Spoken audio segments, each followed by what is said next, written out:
Hey guys, welcome to easy pharma. तो guys, आज यहाँ पे हम डिस्कस करने वाले हैं most important questions of pharmacy law and ethics. अब देखिए, हमारा जो सब्जेक्ट है फार्मेसी लॉ एंड इथिक्स, जो कि हमारे डिप्लोमा सेकंड ईयर का है अकॉर्डिंग टू न्यू सिलेबस। तो इसके मोस्ट इंपोर्टेंट क्वेश्चन यहाँ पे आज हम डिस्कस करने वाले हैं। तो जैसे कि हमारी सीरीज यहाँ पे चल रही है मोस्ट इंपोर्टेंट क्वेश्चन की, तो इस सीरीज में जो एक वीडियो लेक्चर है उसको हम पहले ही डिस्कस कर चुके हैं। तो हमारा जो यहाँ पे लास्ट वीडियो लेक्चर रहा था उसमें हमने डिस्कस किया था most important question of pharmacology. तो देखिए, वो वीडियो आपके लिए काफी ज्यादा एसेंशियल है। जितने भी हमारे एक तरह से मोस्ट इंपोर्टेंट क्वेश्चन की यहाँ पे वीडियो रहने वाली इस सीरीज में, सारी ही आपके लिए मोस्ट इंपोर्टेंट रहने वाली हैं। तो किसी को भी एक तरह से आप स्किप ना करो और वीडियो को शुरू से लेकर लास्ट तक देखें, क्योंकि इसमें एक तरह से ऐसे नहीं हम आपको ओनली क्वेश्चन ही बता रहे हैं, इसमें हम आपको समझाते भी है किस तरह से क्वेश्चन आते हैं, किस तरह से आपको अटेंड करने होते हैं और किन क्वेश्चन पर आपको ज्यादा फोकस करना होता है। तो जो पहले वाली इससे वीडियो है उसकी लिंक आपको डिस्क्रिप्शन बॉक्स में मिल जाएगी, आप उसको इजीली वॉच कर सकते हैं। तो चलिए देख लेते हैं यहाँ पे क्या क्या हमारे इंपोर्टेंट क्वेश्चन रहने वाले हैं। देखिए, यहाँ पे जो हमारे क्वेश्चन सारे लिए हुए हैं, ये एक तरह से जो आपका ये सिलेबस भी चेंज हुआ है, न्यू सिलेबस है। तो फर्स्ट बैच आपका न्यू सिलेबस के अकॉर्डिंग, जो आई थिंक आप पहले से ही जानते हैं। एक तरह से इससे पहले इसके पेपर नहीं हुए हैं। पहले जो आपके सब्जेक्ट है इसका नाम था फार्मास्यूटिकल जूरिस्प्रूडेंस। अब इसको एक तरह से जो आपका सब्जेक्ट है मॉडिफाई इसको कर दिया गया, यानी काफी सारे टॉपिक इसमें न्यू ऐड हुए हैं, कुछ जो एक तरह से इसमें से रिमूव कर दिए गए हैं। एक तरह से इस मॉडिफाई सिलेबस में हम कुछ बेनिफिशियल हमें ये मिल जाता है, जो इससे पहले हमारे पेपर होते थे फार्मास्यूटिकल जूरिस्प्रूडेंस के, एक तरह से 2007 से लेकर अब तक यानी 14 से 15 साल के क्वेश्चन पेपर उठा के उन सभी के मोस्ट इंपोर्टेंट उठा के एक तरह से उनका सारा निचोड़ हमने इसमें लिखा हुआ है।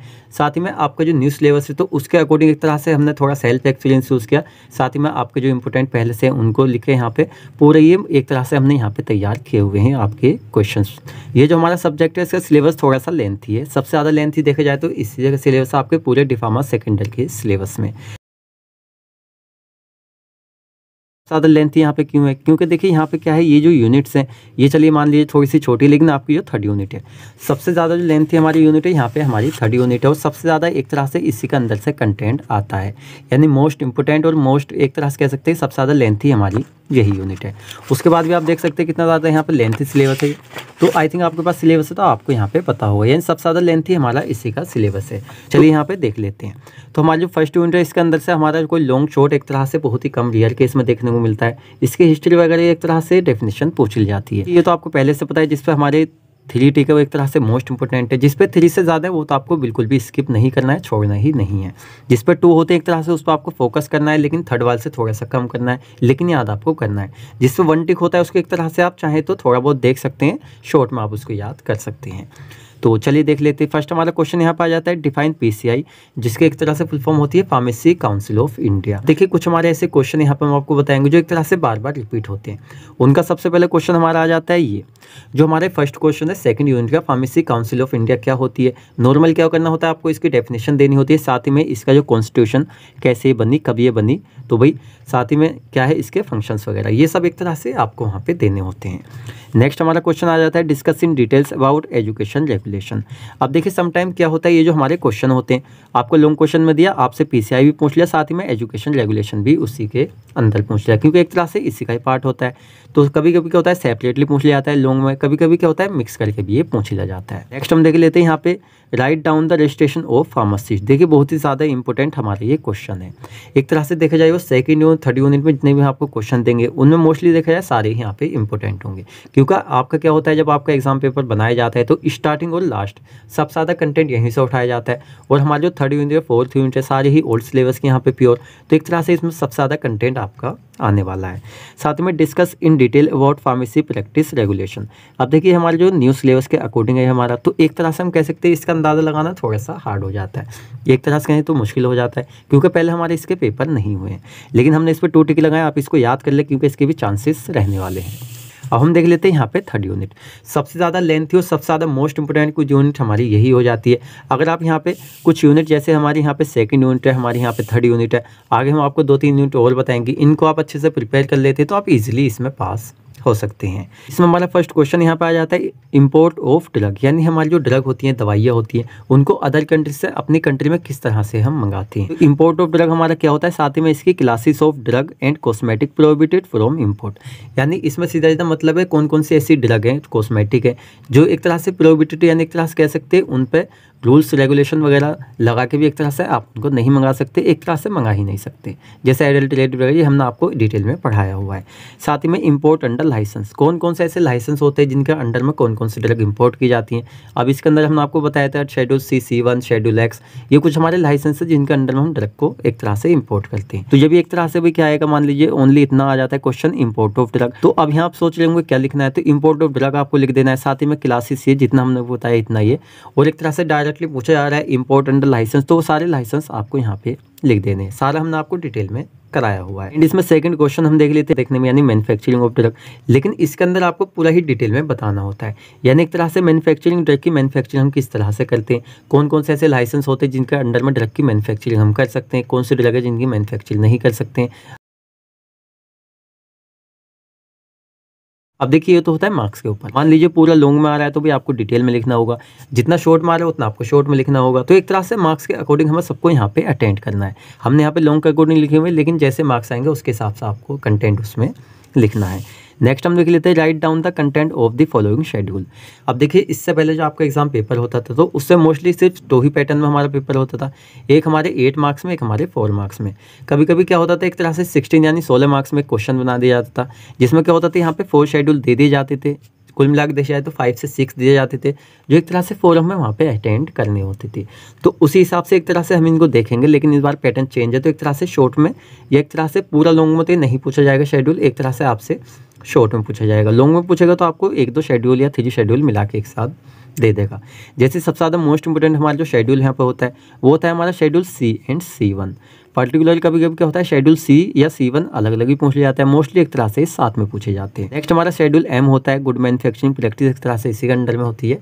और इससे नेक्स्ट हमारा शेड्यूल X आ जाता है। देखिए ये भी बहुत बार देखने को मिलता है, तो आप 3 टिक इस पर लगा लीजिए। शेड्यूल P, शेड्यूल G हमें थोड़े से कम देखने को मिलते हैं, लेकिन आपको थोड़ा सा इन पर ध्यान कर लेना है कौन सी ड्रग इनके अंडर में आती है। साथ में शेड्यूल H हमारा मोस्ट इंपोर्टेंट है, ये भी हमारा आता रहता है। तो हमारे कुछ शेड्यूल एक तरह से बार बार चेंज हो के यही वाले शेड्यूल हमारे कुछ आते रहते हैं। हम देख लेते हैं define sale of drug, wholesale and retail. अब देखिए क्या होता है, ये क्वेश्चन एक तरह से घुमा के पूछ लिया जाता है। कभी कभी क्या होता है होलसेल ऑफ ड्रग डायरेक्टली दे दिया जाता है, रिटेल ऑफ ड्रग ये दे दिया जाता है, या कभी कभी क्या होता है drug prohibited for manufacture and sale of India. यानी सीधा सीधा हम कह सकते हैं कौन कौन सी ऐसी ड्रग है जिनकी मैन्युफैक्चरिंग और उनको सेल करना इंडिया के अंदर एक तरह से प्रोहिबिटेड है, यानी एक तरह से उस पर रोक लगी हुई है, तो उसको एक तरह से हम सेल भी नहीं कर सकते, ना ही इसको मैन्युफैक्चर कर सकते हैं। तो इस तरह से क्या होता है क्वेश्चन हमारा एक ही होता है, इसको थोड़ा सा डिफरेंट करके पूछ लिया जाता है, यानी घुमा के पूछ लिया जाता है, जिससे बच्चा थोड़ा सा कंफ्यूज हो जाता है। नेक्स्ट हम यहाँ पर देख लेते हैं ड्रग टेक्निकल एडवर्ट, जिसको एक तरह से शॉर्ट फॉर्म में कहते हैं DTAB।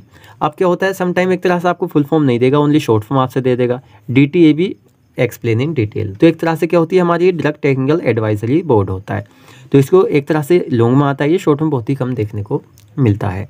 में देखिए सबसे ज़्यादा मोस्ट इंपोर्टेंट क्वेश्चन कुछ हमारे हमने देखे यहाँ पे, जैसे 2 हमने स्टार्टिंग में देखे थे, और थर्ड हमारा यहाँ पे इसी यूनिट के अंदर आ जाता है हमारे लास्ट वाला। यानी शॉर्ट फॉर्म में क्या होता है कभी कभी आपको DI दे दिया जाता है, वरना मोस्टली फुल फॉर्म में आता है ड्रग इंस्पेक्टर। अब देखिए ड्रग इंस्पेक्टर हमारे क्या होते हैं, जो नॉर्मली हम आपको आगे पढ़ाएंगे, जैसे क्या होता है मेडिकल शॉप वगैरह होती है, ड्रग की मैन्युफैक्चरिंग वगैरह होती है, तो वहाँ पे क्या होता है इनकी ड्यूटी होती है, रेस्पॉन्सिबिलिटी होती है एक तरह से सभी पे यहाँ पे ध्यान रखना। इट्स क्वालिफिकेशन, क्या इसकी क्वालिफिकेशन होती है एक तरह से DI बनने के लिए।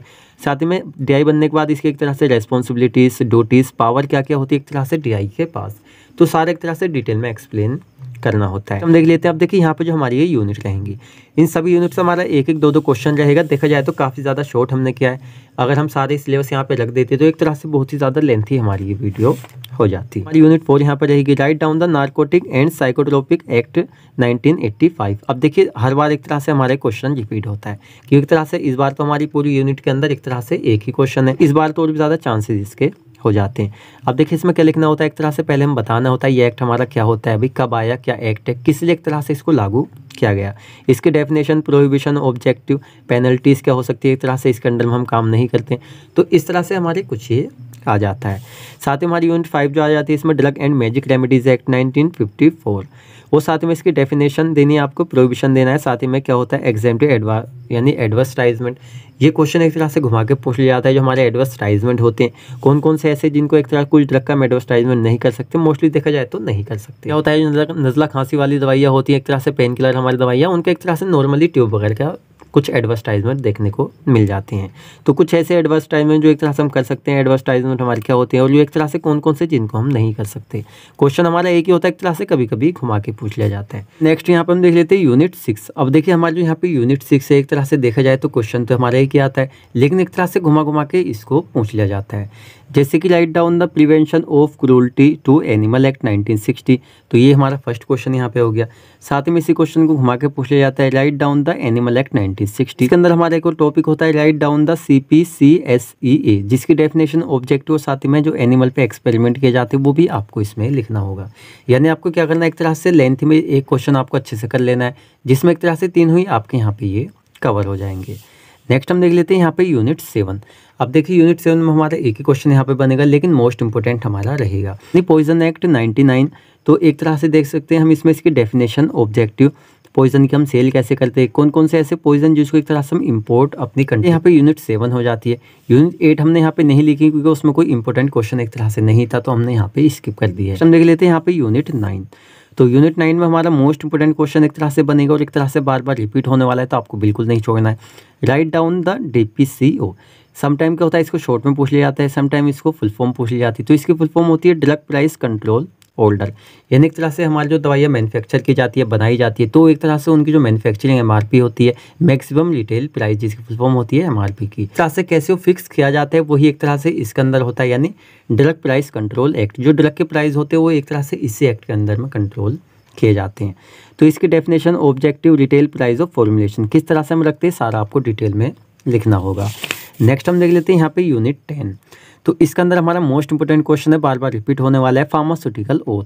तो ये क्या होता है, इसको डिटेल में आपको यहाँ पे एक्सप्लेन करना होगा। समटाइम इसको क्या होता है यहाँ पे मोस्टली तो एक तरह से लॉन्ग में पूछा जाता है, वरना इसको शॉर्ट में भी पूछ लिया जाता है। तो जैसे मार्क्स उसी के हिसाब से आपको एग्जाम में लिखना होगा।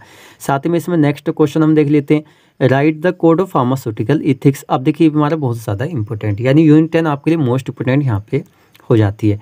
जैसे एक तरह से कोड ऑफ फार्मास्यूटिकल इथिक्स, एक तरह से साथ में इसकी डेफिनेशन, क्या इसके रोल, एक तरह से इसका रिलेशन होता है इन जॉब के अंदर फार्मास्यूटिकल, एक तरह से कोड ऑफ फार्मास्यूटिकल इथिक्स, साथ ही में ट्रेड के अंदर। तो हमारी हेडिंग है, जब हम आप इस टॉपिक को कराएंगे तो एक तरह से आपको ये समझ में आ जाएगा। नेक्स्ट हम देख लेते हैं यहाँ पे यूनिट 11। तो यूनिट 11 के अंदर एक तरह से हमारा एक ही क्वेश्चन जो घुमा के पूछ लिया जाता है। फर्स्ट हमारा होता है right down the medical termination of pregnancy act 1971 with its सेलाइन future. और इसके सेलाइन फ्यूचर इसके साथ में मिला के पूछ लिए जाते हैं। कभी कभी क्या होता है, शॉर्ट में आपसे डायरेक्टली प्रेगनेंसी एक्ट क्या होता है ये पूछ लेता है, ये एक तरह से salient features of pregnancy act. ये क्या होता है, यहाँ पर टर्मिनेशन हटा देता है, सीधा सीधा प्रेगनेंसी एक्ट को आपसे डिटेल में एक्सप्लेन करने कह देता है। तो क्वेश्चन ये कि एक तरह से थोड़ा सा हमारा घुमा के आ जाता है। नेक्स्ट यहाँ पे हम देख लेते हैं यूनिट 12। तो इसके अंदर हमारा एक ही क्वेश्चन यहाँ बनता है, जैसे राइट डाउन द DPSCO, जिसकी फुल फॉर्म होती है ड्रग स्टैंडर्ड कंट्रोल ऑर्गेनाइजेशन। तो ये आपको यहाँ पे कर लेना है। तो हमारी यूनिट 13 जो आती है, इसके अंदर से हमारा एक क्वेश्चन बनता है, हमारा न्यू सिलेबस के अकॉर्डिंग यहाँ पे ऐड हुआ है, जैसे गुड रेगुलेटरी प्रैक्टिस। इसके अंदर क्या भाई, क्या डॉक्यूमेंटेशन है, लाइसेंस की रिक्वायरमेंट है, लाइसेंस रिन्यूअल कैसे होता है कम्युनिटी फार्मेसी के अंदर। तो कम्युनिटी फार्मेसी का एक तरह से टॉपिक है, ये अब इजीली आपको याद भी हो जाएगा, तो इसका आप देख ले। साथ ही हमारी जो यूनिट यहाँ पे 14 आती है, यूनिट 14, तो इसके अंदर हमारे क्वेश्चन आता है NDA। ये एक तरह से देखिए हमारा बी फार्म के सिलेबस से उठाया हुआ सिलेबस है, जो एक तरह से आपके डी फार्म में आ गया। तो बी फार्म में क्या होता था, ये क्वेश्चन हमारे मोस्ट इंपोर्टेंट है, उसी के बेस पे हमने यहाँ पे ये लिखे हुए। तो क्योंकि न्यू सिलेबस है तो एक तरह से वहीं से थोड़ा सा अंदाजा हमने इसमें लिया हुआ है। न्यू ड्रग एप्लीकेशन इसकी यहाँ पे फुल फॉर्म होती है। तो मैं right down the BCS system, it's classification और इसके बेसिक कॉन्सेप्ट, एक तरह से जो क्लिनिकल ट्रायल्स के लिए बेसिक कॉन्सेप्ट होते हैं। देखिए क्या होता है न्यू ड्रग एप्लीकेशन, जब हम कोई भी न्यू ड्रग बनाते हैं तो एक तरह से भाई पहले हम क्या करते हैं, जो एक तरह से नॉन क्लिनिकल टेस्ट होते हैं लेबोरेटरी में एनिमल वगैरह के ऊपर करते हैं, उसके बाद एक तरह से क्लिनिकल टेस्ट हम ह्यूमन बींग्स के ऊपर करते हैं। तो दोनों ही क्वेश्चन देखा जाए तो एक तरह से न्यू ड्रग एप्लीकेशन की, न्यू ड्रग के बनाने के लिए एप्लीकेशन फिल करनी होती है, साथ में कुछ BCS सिस्टम जो एक तरह से हमें यहाँ पे क्लिनिकल ट्रायल्स वगैरह के लिए करने होते हैं। हम देख लेते हैं यहाँ पे यूनिट 17। तो इसके अंदर हमारा क्वेश्चन आता है write a detail note on biomedical waste management. अब देखिए क्या होता है, एक तरह से हमारे जो पहले एक सब्जेक्ट था आपके डी फार्मा फर्स्ट ईयर में, जो फिलहाल आप सोशल फार्मेसी पढ़ रहे हैं, लेकिन health education and community pharmacy, तो वहाँ पे क्वेश्चन काफ़ी ज़्यादा इंपॉर्टेंट होता था। तो यहाँ पर आप इसको देख लें, आपका न्यू सिलेबस आया है यहाँ पे, तो ये आपके सिलेबस में न्यू ऐड हुआ है। नेक्स्ट हमारे जो यहाँ पे यूनिट 18, 19, 20 थी, एक तरह से हमने उसको यहाँ पे स्किप कर दिया क्योंकि वो इतनी इंपॉर्टेंट यहाँ पे नहीं थी। नेक्स्ट हम देख लेते हैं यहाँ पे यूनिट 21, तो काफ़ी ज़्यादा इंपॉर्टेंट हमारा क्वेश्चन रहेगा। Define medical devices with its categorization basic aspect related to manufacture and sale. यानी एक तरह से हमारे मेडिकल डिवाइसेस क्या होते हैं भाई, साथ में इसकी कैटेगराइज कैटेगरी के हिसाब से कैसे होते हैं, साथ में क्या इसके बेसिक एस्पेक्ट होते हैं जो रिलेटेड होते हैं इसकी मैन्युफैक्चरिंग के साथ में इसकी सेल्स है। एक चीज़ आप थोड़ी सी फोकस करें, जो हमारा सिलेबस स्टार्ट होता है तो जब एग्जामिनर बनाता है तो स्टार्टिंग और लास्ट से सबसे ज़्यादा रखता है। तो हमारी लास्ट यूनिट 21, तो इसलिए हम कह सकते हैं ये हमारे बहुत ही ज़्यादा इंपॉर्टेंट क्वेश्चन ये हो जाता है, तो इसको आप बिल्कुल भी स्किप ना करें। तो हमारे यहाँ पे लॉन्ग क्वेश्चन तो हमारे यहाँ पे कंप्लीट हो जाते हैं। अब देखिए जिस पे हमने यहाँ पे 3 टिक लगाए, एक तरह से 3 टिक जिस पे लगे हुए हैं वो आपको बिल्कुल अच्छे से करना है। जिस पे 4 टिक है उसका आपको बिल्कुल भी नहीं छोड़ना है। आप यहाँ पे माइंड में ला सकते हैं कि सर ने काफ़ी ज़्यादा क्वेश्चन दे दिए, लेकिन आपका जितना लेंथ सिलेबस का उसके हिसाब से क्वेश्चन आपके आधे ही हैं। तो इस हिसाब से क्या है कि आप इनको यहाँ पे प्रिपेयर करें। अब हम देख लेते हैं यहाँ पे हमारे जो बचे हैं यहाँ पे शॉर्ट क्वेश्चंस। तो शॉर्ट क्वेश्चन एक तरह से देखा जाए तो हमारे लॉन्ग के शॉर्ट बन के आते हैं। तो जितना हम आपको यहाँ पे क्वेश्चन बताएंगे हमारे कुछ लॉन्ग के एक तरह से शॉर्ट में डिवाइडेड है। तो यहाँ पे एक तरह से आप ऐसा सोचे शॉर्ट इतने दे दिए सर ने, लॉन्ग इतने दे दिए। जैसे कि नॉर्मल क्या होता है आपके एग्जाम पेपर में ऑफेंस एंड पेनल्टीज एक टॉपिक से आती हैं। अब वो कौन से टॉपिक से पूछ ले वो आपका अलग है। जैसे कि offence and penalties of DPCO। देखिए ऑफेंस एंड पेनल्टीज का क्या मतलब होता है, मान लीजिए DPCO जैसे ड्रग प्राइस कंट्रोल एक्ट है, तो इसके अकॉर्डिंग जो एक तरह से सारी चीज़ें इसका स्टैंडर्ड जो इसके अंडर में होता है उसके अंडर से आप अलग कर रहे हैं, प्राइस पे आप अलग बेच रहे हैं, मैक्सिमम रिटेल प्राइस है MRP से ऊपर बेच रहे हैं। तो क्या ऑफेंस ये एक तरह से हम तो एक तरह से क्या ऑफेंस, एक तरह से क्या आपने अपराध कर दिया है ऑफेंस, साथ में पेनल्टीज। और क्या पेनल्टीज, चाहे तो आप पे पैसों जुर्माना लग सकता है, साथ ही में आपको एक तरह से इम्प्रिजनमेंट, एक तरह से जेल वगैरह भी हो सकती है। ये हमारा मोस्ट इंपोर्टेंट है। सेकंड वाला हमारा कम देखने को मिलता है, offence and penalties of animal act. तो न्यू सिलेबस आपको तो एक तरह से थोड़ा सा आप इसको भी ध्यान डाल लें, थोड़ा सा मतलब रोशनी वगैरह डाले भी एक तरह से थोड़ी सी, जिससे थोड़ा सा आपको याद हो जाए। मैं नेक्स्ट हम देख लेते हैं यहाँ पे offence and penalties of registration of pharmacist. अब देखिए हमने रजिस्ट्रेशन ऑफ फार्मासिस्ट आपको लॉन्ग में बता दिया, उसको वहाँ पे तैयार करेंगे। तो ऑफेंस और पेनल्टीज तो आप वहाँ पढ़ लेंगे, लेकिन यहाँ पे सेपरेट भी आपसे पूछ ली जाती है। तो इंपॉर्टेंट एक तरह से लॉन्ग शॉर्ट देखा जाए तो एक ही क्वेश्चन है। नेक्स्ट हम देख लेते हैं state and joint state pharmacy council. देखिए बहुत ही ज़्यादा इंपॉर्टेंट है, एक तरह से मोस्टली शॉर्ट में पूछा जाता है, कभी कभी लेंथ में भी दे देता है। तो शॉर्ट में आपने अच्छे से याद किया जाए तो लेंथ में आप एक तरह से थोड़ा सा उसको बना के लिख ही सकते हैं। नेक्स्ट हम देख लेते हैं drug and cosmetic 1940 and it's rule 1945। तो एक तरह से देखा जाए हमारी जो 30 यूनिट सबसे ज़्यादा लेंथ है, तो उसमें क्या होता है डायरेक्टली वैसे कम ही पूछा जाता है, लेकिन हमारा पूछ लिया जाता है। यानी एक तरह से हमारी यूनिट के नाम है ड्रग एंड कॉस्मेटिक एक्ट हमारा 1940 में आया था, साथ ही में देखिए एक तरह से 1945 में एक तरह से इसके रूल्स आए थे। तो एक तरह से दो आंसर तो इसके इसमें पता चल जाते हैं कि हमारा इसमें आया था और इसमें हमारे इसके कुछ रूल्स यहाँ पे लागू हुए थे। हमारा डिफाइन लाइसेंस, देखिए मोस्टली क्या होता है लाइसेंस एग्जाम में पूछ लिया जाता है, यानी लाइसेंस से रिलेटेड क्वेश्चन आपको रखा हुआ मिलेगा। आप चाहें तो लाइसेंस की डेफिनेशन हो, साथ में registered licence for wholesale retail. कुछ हमारे ऐसे लाइसेंस जो एक तरह से रजिस्ट्रेटेड है, एक तरह से मतलब प्रतिबंधित है, जो एक तरह से कुछ हमारे ड्रग है हम उनको यहाँ पे रिटेल और होलसेल नहीं कर सकते। साथ में introduction to the consumer protection act, तो एक तरह से इसको आप देख ले थोड़ा सा। साथ में डिजास्टर मैनेजमेंट एक्ट, ये क्या हो एक तरह से आ सकता है, इस पर आप थोड़ा सा ज़्यादा फोकस दें। व्हाट इज़ ब्लड बैंक, देखिए क्वेश्चन आपको नहीं छोड़ना है ब्लड बैंक वाला, इसके फंक्शन और एक तरह से ब्लड बैंक हमारे क्या होते हैं आपको एक तरह से शॉर्ट में तैयार कर लेना है। नेक्स्ट हम देख लेते हैं right A note on DCC यानी ड्रग कंसल्टेटिव कमेटी। तो ये इंपॉर्टेंट क्वेश्चन है, इस पर भी आप थोड़ा सा ध्यान दें। साथ में offence and penalties for drug and magic remedies 1954, तो इस पर आप थोड़ा सा ध्यान देना। जो यहाँ पे लास्ट क्वेश्चन आता है क्वेश्चन 13 यानी व्हाट इज FSSAI, इसकी फुल फॉर्म आपको हम क्वेश्चन में बता देंगे। तो इंडिया के अंदर हमारी ये क्या है ये आपको यहाँ पे लिखना होगा।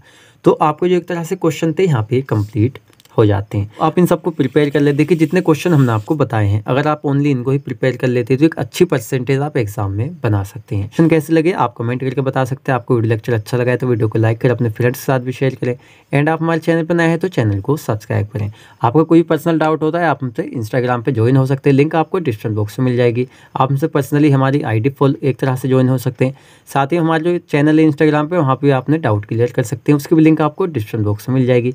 या आप एक तरह से सीधे इंस्टाग्राम पे जाके सर्च कर सकते हैं इजी फार्मा, तो वहाँ पे आपको ID मिल जाएगी, वहाँ इजीली आप हमें फॉलो कर सकते हैं और अपने पर्सनल डाउट क्लियर कर सकते हैं। तो मिलते हैं हम जल्दी ही आपसे नेक्स्ट वीडियो लेक्चर में।